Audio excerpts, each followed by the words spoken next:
Hello and welcome. This is Cheryl. Thank you so much for joining me today. In this video, I'm sharing some Summer Solstice cards with dimension. I'm using the new Summer Solstice card or Summer Solstice collection from Spellbinders. We have a Cosmos die here, Anemone die, the Petunia and Hummingbird die set, and then we also have a BetterPress plate called Summer Solstice Garden Sentiments. Has some fantastic sentiments, perfect to go with the rest of this collection, and you can use that in the BetterPress system or the Glimmer system. And then a gorgeous 3D embossing folder called Petunia Cascade.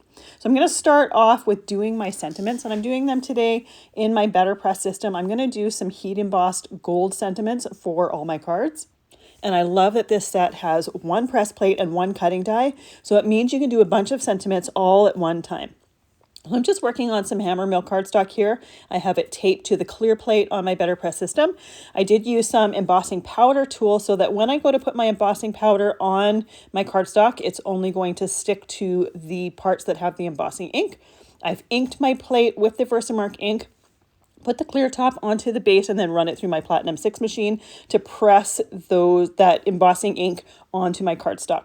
Then I'm using some super fine gold embossing powder. Anytime I'm using press plates for embossing sentiments, I do like to use the super fine powder, mainly because when you use the BetterPress system, it presses that into the cardstock, and some of those areas are really, really fine. So I find that the super fine powder works best for getting a complete sentiment. I use my reverse tweezers there. I had a little bit of a fluff on one part of one sentiment. So you definitely want to take things like that away before you emboss them. And I'm using my embossing tool to heat that powder. If you've never done embossing before, it's kind of got a wow factor to it. It goes from granular and matte to nice and glossy and shiny, and it creates a nice raised sentiment. So once my whole sentiment is done, and you want to make sure that everything is completely melted, I let it cool for just a few seconds. It really doesn't need a whole lot of time. And then I match up the die with those sentiments. I do use some Best Ever craft tape. In order to tape that die in place, I want to make sure that it's not going to shift and move on me when I run it through my die cutting machine. And by taping it in place, I can make sure that that's not going to happen. So I tape it in a couple places, and that tape I just reuse a couple times until it doesn't really stick anymore. So I get a lot of use out of my tape. It goes a long way. So once I put it through my Platinum 6 machine, I will have a bunch of sentiments here, more than I need for this video. Any of the ones that I have excess, I like to put them in a Ziploc bag, put it right with that same press plate and die set. I know if I'm ever considering making sentiments from that set, that I will have any extra pieces or redone or pre-done sentiments right in there. So that's where it makes most sense for me to be storing it. For my florals for this particular card, I'm using that Cosmos die set. I have them die cut out of some blush, some Dahlia, some Mulberry Cardstock, and then I have the greenery die cut out of some Rainforest Cardstock. I'm using some Distress inks to do a little bit of ink blending for my pieces. It just gives it a little bit of visual dimension. We're going to be creating some shape dimension with this by using some styluses and tools to do that. But I also love using inks to add some visual dimension. So for my greenery, I just used some peeled paint. For the lighter of the flowers, I used Kitsch Flamingo, and then for the darker of the flowers, I'm using some picked raspberry. So it just added a little bit of that ink towards the center of the flower. This is the embossing shaping or the flower shaping kit that I have. I got it from Spellbinders a while ago. I want to say a year or two ago. It doesn't seem like they are still making it. I couldn't find it on their website. So in my supply list, you'll find a good alternative. You just want to have styluses in a few different sizes in order to easily shape your flowers. When I do flowers for cards, I regularly just use my fingers to curl the petals, and for me that's good enough. Sometimes though, especially with these particular dies, these are done by or designed by Susan Tierney Cockburn. She does an amazing job at creating florals that are more realistic looking. And if you go to, I think it's Spellbinders YouTube channel, she regularly will do videos sharing how she likes to shape her flowers, and she's definitely a lot more detail oriented than I am when it comes to this.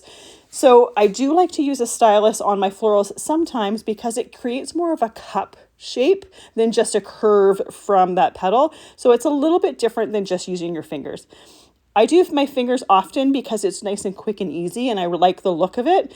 But sometimes especially with collections like this, using the stylus, you get a little bit more detailed shaping. And I don't go nearly as detailed as Susan does. She does an amazing job at creating florals that look realistic.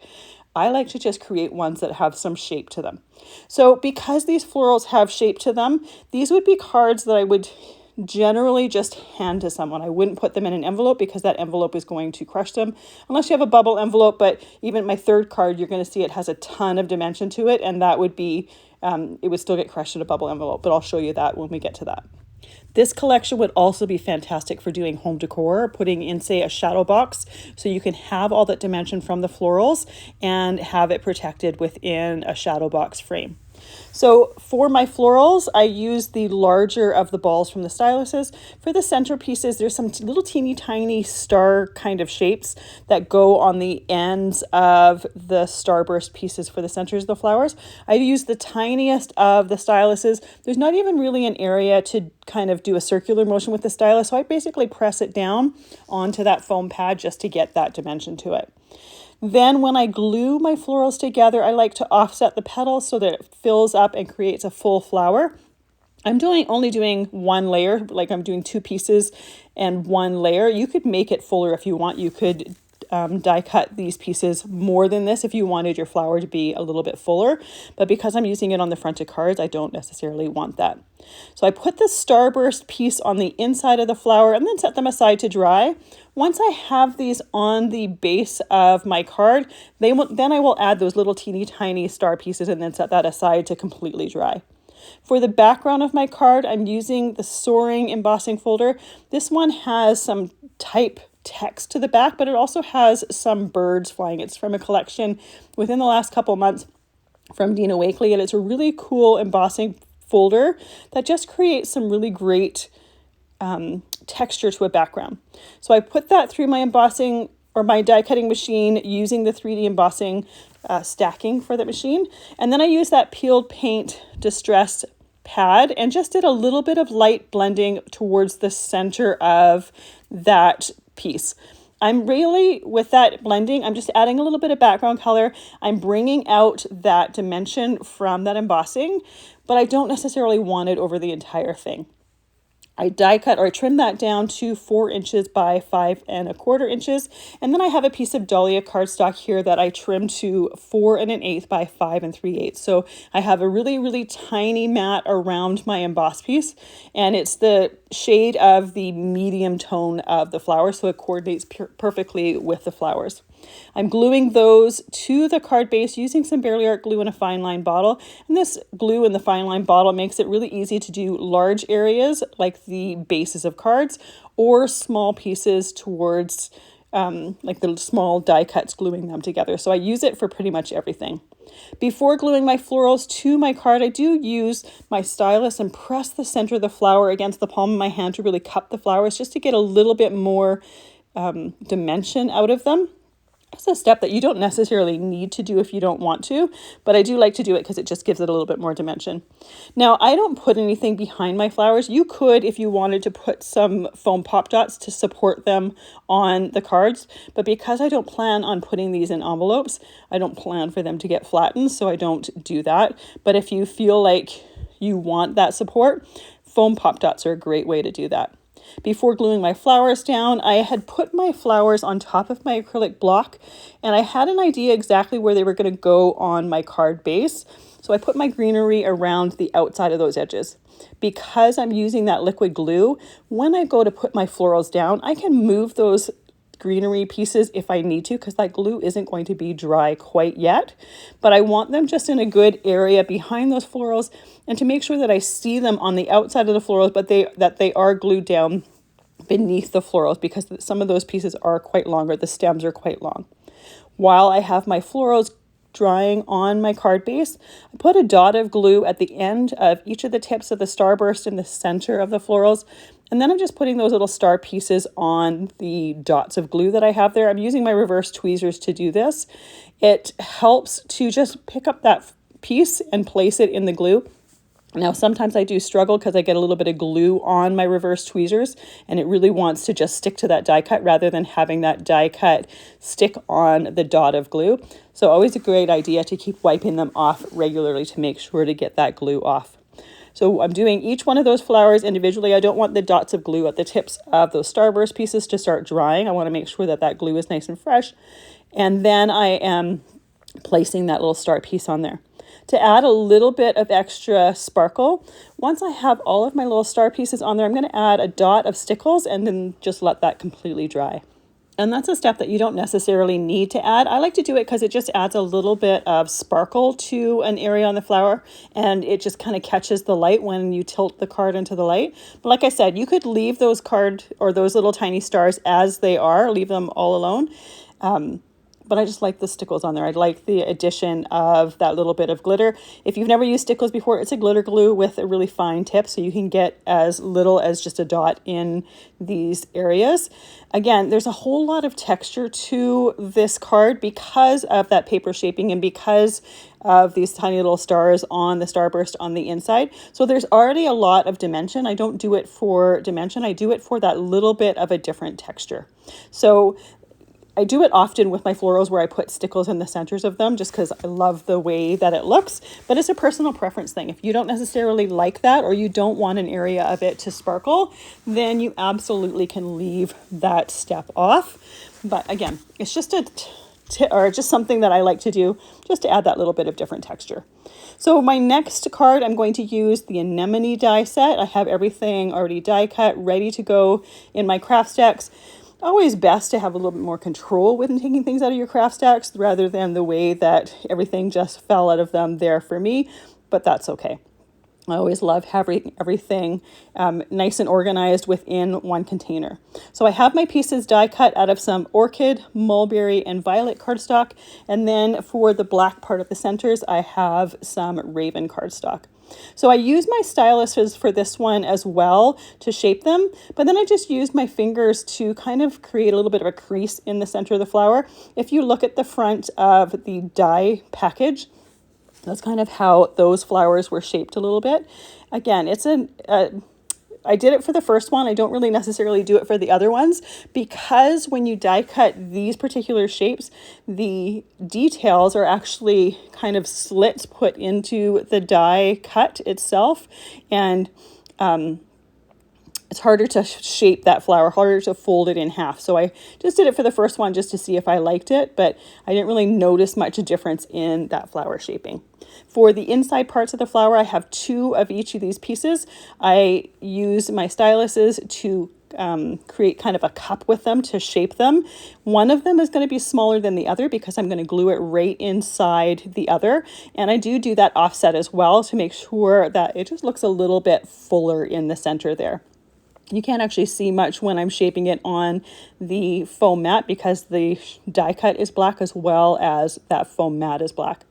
Now, because I'm using liquid glue to glue everything together, it gives me just a little bit of wiggle room to move and shimmy things in place. It is going to take a little bit longer for it to dry, so as it's drying, things will definitely move, but I do like the freedom of being able to move and wiggle things and being able to place them exactly where I want them. And because I'm using a liquid glue as well, I can always use a little bit more if I find that areas aren't touching properly, or just a little bit less if it's just a tiny area that needs to have contact. I do let it dry for a few moments before I start to assemble my cards. The Spellbinder or the Barely Art glue, it doesn't take very long before it starts to catch. So I do like to let it dry enough so that it can catch. Once again, for the greenery for this card, I'm just using my fingers to just curve it. Again, you could use the stylus, but because the greenery is so fine, I found that just using my fingers worked enough to get the shape that I wanted from them. For the background for this card, I'm using the scribbled letter embossing folder. This is a 2D embossing folder, so you use the stacking for 2D embossing folders on your die cutting machine. But again, it's just to add that little bit of texture to that background. And really pretty much any embossing folder will do. I just really liked these from a recent collection. So I have a piece of Mulberry cardstock there that I trimmed down to 4 1/8 inches by 5 3/8 inches. My embossed piece, I trimmed that down to 4 inches by 5 1/4 inches. For this one, rather than using that peeled paint to do that inking on my embossed background, I used some Seedless Preserves Distress ink. It coordinates beautifully with the flowers, and I just wanted to show it done in something other than green. I often will do green, or sometimes I'll do blue, as in kind of giving it a look that it's the sky. But for this, I wanted to do something a little bit different, so I chose the Seedless Preserves. The other reason I chose the Seedless Preserves is I had intended to do some ink blending on my flowers before shaping them, but I just got involved with ink or shaping the flowers and totally forgot until after I'd have them already glued together. So once again here, both this card as well as the last one, I did my flowers in 3 different shades of a similar color. You could easily do them all the same color if you wanted. I just thought it would look nice and interesting having different shades of the same color. And I am placing them in a little bit different of arrangement from the first card, just so that they have a little bit, or just to give you an idea of a few different arrangements. So you could do this one as a cluster of 3, just like that first card, but I thought it might look interesting to have 2 at the top, 1 at the bottom, and have that sentiment in between there. Once I have my florals there as well as my sentiment, now I'm ready to just put my greenery there. This greenery, I am putting it after putting my flowers because they are quite a bit smaller than the greenery from the florals from the first card. So there's space underneath the flowers to put them. With the ones for the first card, they were really quite big and they would have stuck out a lot more if I had put them after putting my flowers down.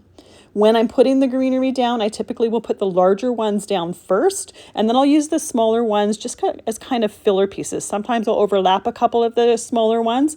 Sometimes I will have one of the smaller ones overlapping one of the big pieces. Most of the time, though, I do put it in an area that just kind of looks a little bit open, looks like it could be filled in with something. That's where these greenery bits go or work perfectly.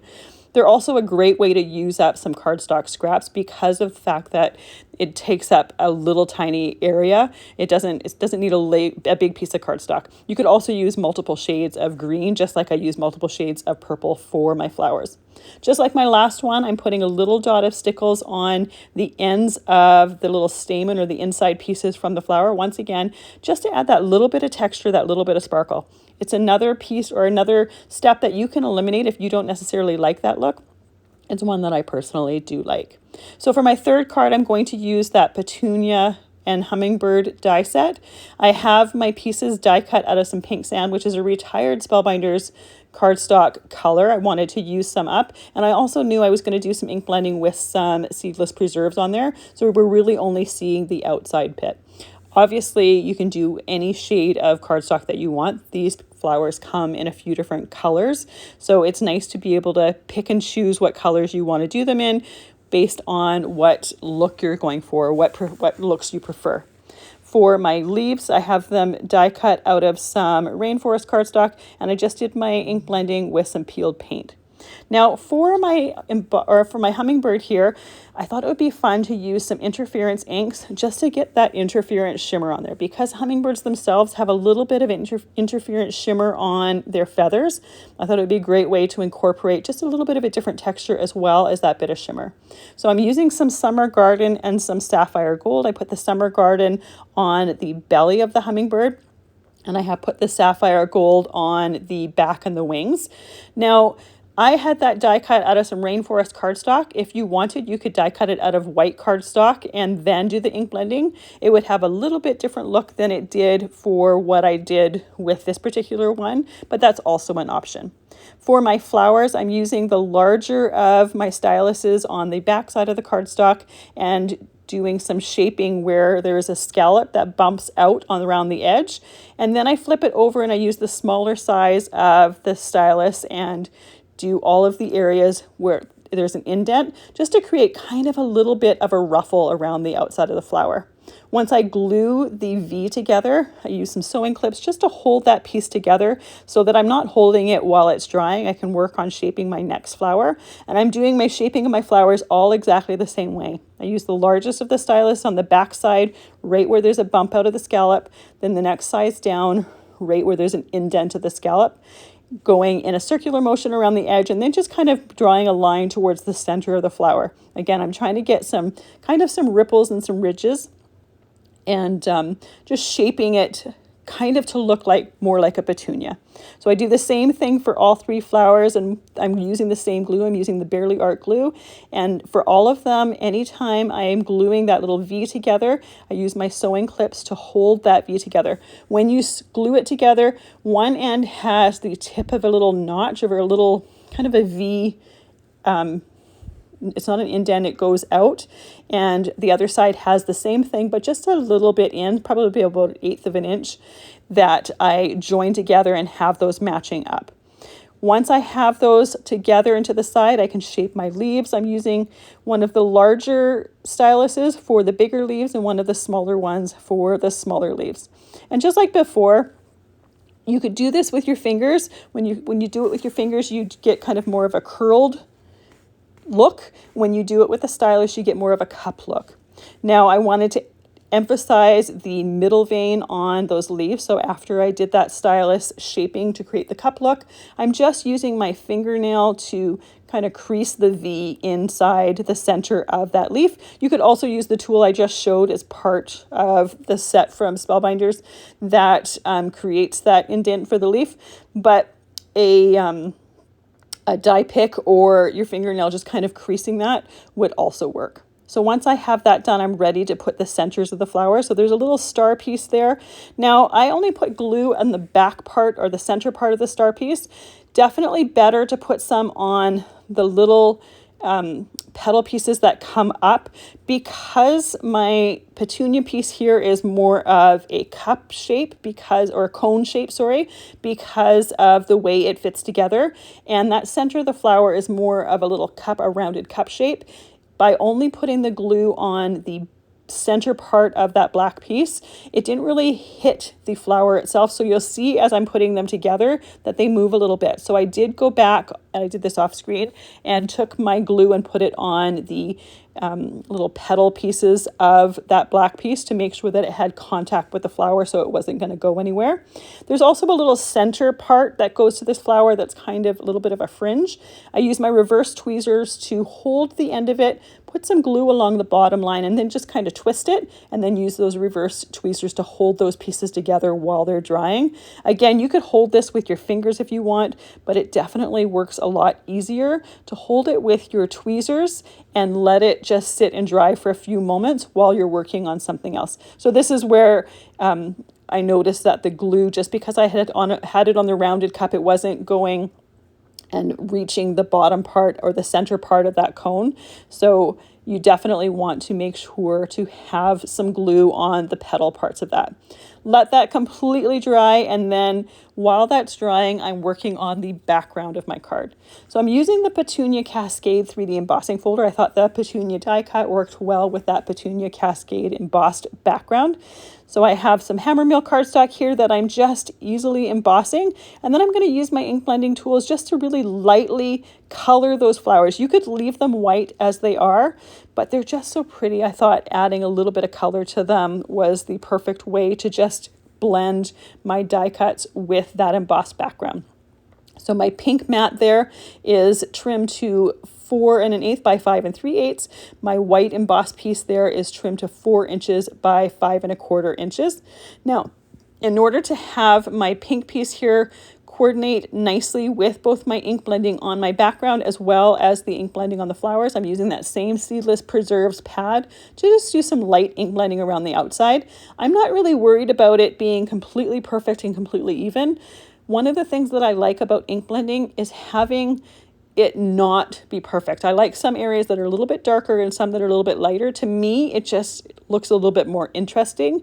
If you wanted it to be absolutely perfect and coordinated, you could easily just use a solid cardstock and do it that way. With that glued to my card base, I put my acrylic block on there, set that aside to dry, so then I can do a little bit of light ink blending on my background here. So I'm using some large Spellbinders brushes, and I'm very, very light-handed. I'm trying to only get that ink just on that raised surface. And I like the Spellbinders brushes because they apply just a little bit less ink, so it's just a very light ink blending. I didn't want to use those big brushes though on the greens, just because the areas that I wanted to ink blend were a lot smaller than the flowers, and I wanted to not risk getting some of that green on my background. So I just used a smaller brush for that. So my ink is a little bit heavier for those leaves, but at least I only have it on the raised area. With that ink blending done, I can glue that to my card base. And by this time, my flowers are dry enough to add to the front of the card. So I take my sewing clips off, and then on top of my acrylic block, I can figure out exactly where I want those flowers to go. Now, you could easily just do this embossed background with the hummingbird and not add the petunia flowers to it. I kind of like the look of the dimensional flowers with the just embossed background, but it definitely has a lot of dimension to it. Because these flowers are kind of a cone shape, they have a lot of dimension. And once I'm done, I will lift the card up and show you the side view of it so you can see exactly how much dimension it is. And that's why these are cards that I would hand to someone. Because you're doing more, it's more of a labor of love putting these cards together, putting these florals together. It's also nice to be able to see the look on someone's face when you're giving it to them. I'm assuming that you'd be giving it to someone that loves those particular types of flowers or whatnot. So it's really fun to give them something that you can't just go buy in a store, something that's just a little bit different, something that has a lot more dimension to it. So, yeah, when you look at the side of it, you could see exactly how much dimension there is. So once those florals are in place, I'm gluing those leaves behind there. Now, because each one of these florals were glued together and there is a seam, I put that seam towards the base of the card so that seam was glued down. Now, anytime I do hummingbirds, I like to use some black enamel accents for a dot for the eye as well as for its beak. It's got some gloss to it as well as dimension to it, and it catches the light when you tilt it in the light. And I just really like the look of it. Another option would be to just use the glossy accents for the eye and then just use a marker for the beak itself if you don't want it to have that gloss to it. But again, I just really like the look to it. So there's the card, and see there, that's how much dimension there is with this particular floral. And at the end of the video, I'm going to compare this with my first card. So you'll see that this one has so much more dimension to it than the other ones. The other ones have dimension to it, but not quite as much as that one. And that's basically because of the way that they are built, or the way that those flowers are put together. For my last card, I'm going to use that Petunia Cascade embossing folder for the main part of my card for my background. But I really loved this hummingbird. I wanted to use it again.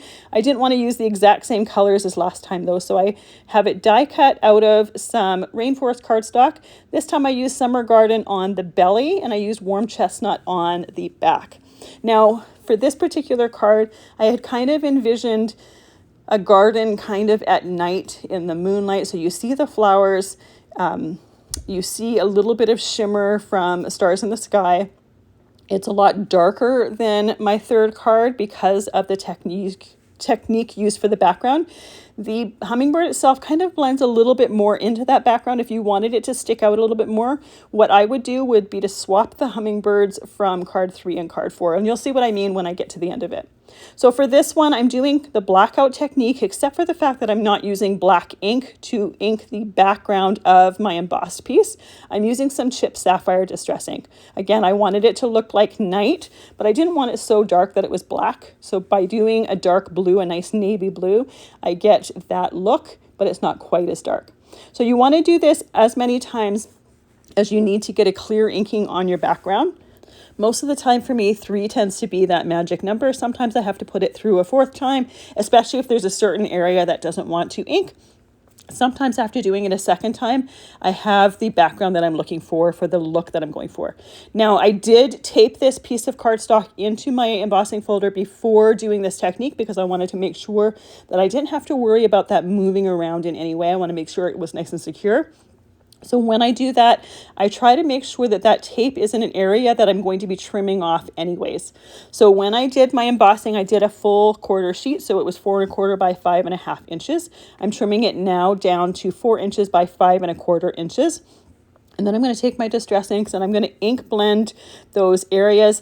Very similar to how I did it with my third card. I don't have to worry quite so much about being light-handed for this because if I get any on my background, it's going over top of that chip sapphire ink, so it's not quite so noticeable. I do get a little bit of green on that background, but with this particular look that I was going for, it kind of looked more like a soft, glowy floral. I don't know if that makes any sense. There's a tiny little bit of green. You can see that there's a little bit of green there, but it just kind of has a little bit of a romantic moonlit feel to it. So once I have my florals ink blended, I wanted to add some gold splatter to it. So I'm using the watercolor mixing set, using the gold pan. I put a little bit of water in there and used my Yasutomo brush to kind of blend that water. I got a splatter where I didn't want it to go, and it's quite big. So I had intended on putting my hummingbird towards a little bit higher than I actually end up doing, but I put it a little bit lower in order to cover up what could be an error. To me, it's one of those things that it's an opening to get creative, to do some problem solving, and it worked perfectly in the end. To add a little bit more of that gold, I just used the tip of my brush and put little brushes of it, starting at the center of the open flowers and then kind of flicking them towards the outside. So when I tilt this into the light, not only did the splatters on the navy show up, but you also get the little bit of gold in the centers of the flowers. So it ties that gold together. I let that completely dry, and then I'm ready to start assembling my card there. So you can see how that blob towards the right side there, it kind of overtook everything. There's a couple larger splatters towards the top left, but those ones, I think more because they were rounder, they didn't go on an embossed piece. They didn't bother me nearly as much as that one on the flower did, because it kind of was a large area, as well as the fact that being on the flower, it kind of was a little bit distorted. So once again, what I'm going to do is just put the hummingbird a little bit lower than how I had intended to do it, and it completely covers that gold. There's a little bit that go around the outside of that hummingbird, but it covers the majority of it and makes it look intentional. And you can see how the hummingbird here kind of blends into that background a little bit because my background is dark and the hummingbird itself is fairly dark.